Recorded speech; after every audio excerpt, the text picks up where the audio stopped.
Hey, welcome back, Fantasy Peeps. This is your Fantasy Draft Girl, Skye, as the Unicorn, reporting on Week 8 Rice Bowl League results. Hope your Halloween was as fun and festive as mine. My producer said when he was a kid, he thought when people said trick or treat, they were actually saying sugar trade. So when he went to people's houses, he would say sugar trade. Kind of made sense since afterwards we trade candy with each other and stuff. You know, I want this, you want that, we'll exchange it real quick. Grab some candy because you are in for a treat. Let's begin. Game 1 headline, silence of CD Lamb. The Ellis team bounced back with a mutilating win over 2 GMs and 1 Cup in a 140-113 horror show. 2 GMs, 1 Cup had an absolutely killer performance by wide receiver CD Lamb, who had an outstanding 46 points with 2 touchdowns and 158 yards receiving. Quarterback Justin Herbert stacked 3 touchdown passes to score 29 points. However, wide receiver Cooper Kupp had a frightening night with 0 points on just 4 catches for 21 yards. Coach Jason can also put the blame on receiver Jacoby Myers, who had a flat-lining performance with 0 points on just 1 catch as well. The Bills team had main character vibe performances from quarterback Josh Allen with 37 points off of 3 total touchdowns. Supporting accurate tight end George Kittle contributed 29 total points off of 9 catches for 149 yards. Only tight end Darren Waller and Jason Don't Call Me Michael Myers had a scary performances totaling just 7 points between them. The Ellis team are now 5-3 with 2 GMs and 1 Cup, slipping to 4-4. Game 2 headline, Shining Car. The Super Saiyajins sped past and blew the doors off away best chance yet in a 133-95 victory. Coach Chow's team was led by quarterback Derek Carr, who had a 31-point, 2-touchdown pass performance. Running back Christian McCaffrey continues his record pace with at least 1 touchdown in all 8 games this season, finishing with 25 points on 2 touchdowns.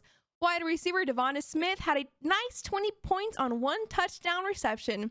And only wide receiver Nico Collins had a flat tire with a 3-point stat line. Best chance yet, we're totally keeping up in this race with decent performances from QB Trevor Lawrence, who had 20 points. Coach Johnny started 5 wide receivers this week, hoping to have a high-octane offense. Wide receiver Amon-Ra St. Brown had a solid 17 points on 6 catches for 106 yards. Wide receiver Terry McLaurin had a speedy performance with 14 points and 1 touchdown.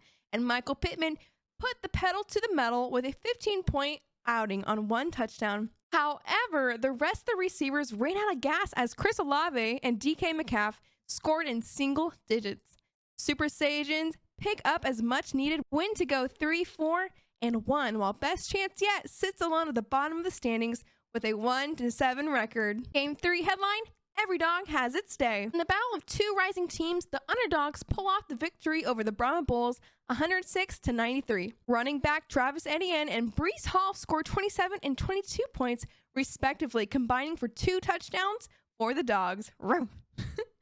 Tight end Mark Andrews shows why he is one of the top tight ends in the league with a 15-point, 1 touchdown afternoon. Wide receiver George Pickens gets his first stat, but only scores 6 points in the win.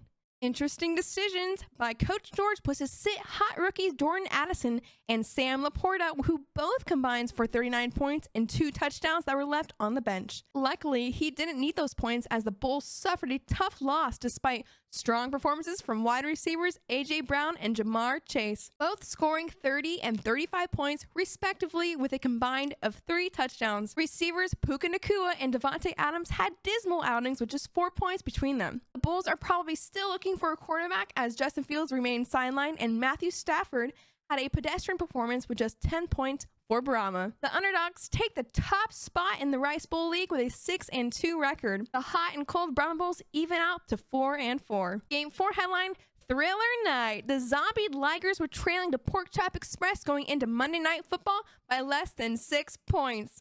They managed to come back from the dead and pull off a 122-109 victory.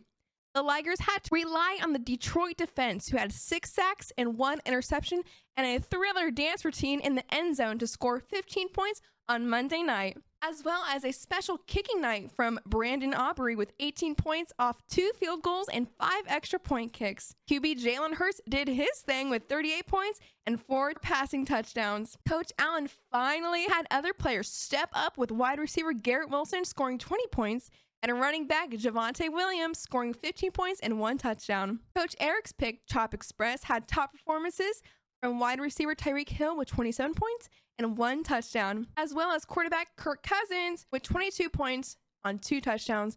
And unfortunately, he had that awful Achilles injury and he's done for the rest of the season. But you can be sure to watch his season on Netflix called Quarterback, sponsored by Peyton Manning. And it goes into talking about all the quarterbacks, such as Patrick Mahomes and Kirk Cousins. And it's really interesting to watch. I love it. Anywho, back to the drafts. Running back Kenneth Walker had a low game with just 7 points and no touchdowns. The Ligers improved to 3-4 and 1, while the Pork Chop Express lose 2 straight weeks to 5-3. Game 5 headlined the power of 12. In another Week 8 close game, the Sturgeons pull off a 12-point victory over the Spinning Gerbils to 119-107. Running back DeAndre Swift scored 1 touchdown for 12 points, and wide receiver Stephon Diggs had 9 catches for 70 yards and 12 points. Veteran wide receiver Adam Thaheen had 8 catches for 12 points, and tight end Travis Kelce with Taylor Swift in the stands had 6 catches to finish with 12 points. Kicker Young Ho Koo had 3 field goals and 2 extra point kicks to score. You guessed it, 12 points. The Sturgeons had 5 players that scored 12 points each in a 12-point victory. Whew, freaky. Is the number 12 Coach Jimmy's lucky number? On the other side of the field, the Spinning Gerbils were led by running back Alvin Kamara with not 12 points, but rather 23 normal points with 2 touchdowns. Tight end TJ Hawkinson had solid 21 points and 1 touchdown. The Dallas defense put up another solid game of 22 points for Coach Sal. Only running backs Isaiah Pacheco and Tony Pollard didn't score in double figures with just 3 and 5 points, respectively.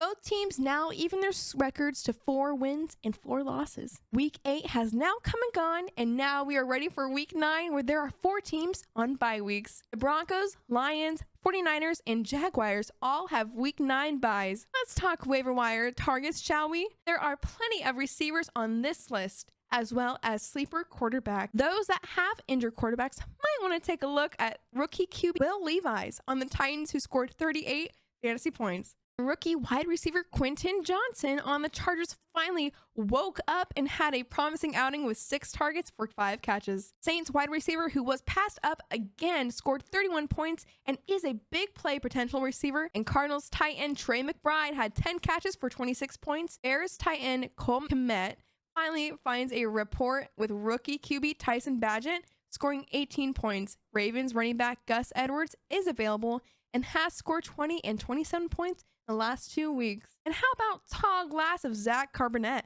on the Seahawks? The running back actually had a solid amount of touches this past week. Alrighty, stay tuned for Week 9 and a series of upcoming prospect watch videos for the 2024 NFL Draft.